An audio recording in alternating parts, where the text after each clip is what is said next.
तुम्ही मार्शल यांच्या फ्रान्सवरील आक्रमणाच्या योजनेबद्दल कधी ऐकले आहे का?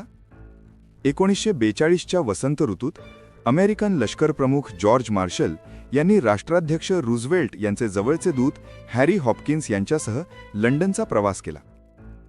त्यांचा संदेश स्पष्ट होता. दोस्त राष्ट्रांचा वेळ वाया जात होता. जर्मनीची मुख्य शक्ती फ्रान्समध्ये होती आणि बर्लिनकडे जाणारा सर्वात छोटा रस्ता थेट इंग्लिश चॅनल ओलांडून जात होता.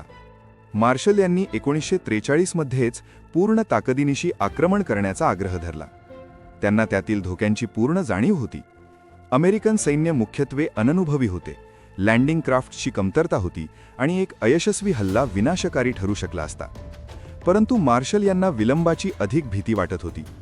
सेकंड फ्रंट उघडण्यास होणाऱ्या प्रत्येक महिन्याच्या उशिरामुळे सोव्हिएत रशियाचे नुकसान वाढत होते आणि जर्मनी सोव्हिएत युनियनचा पराभव करेल अशी जोखीमही वाढत होती.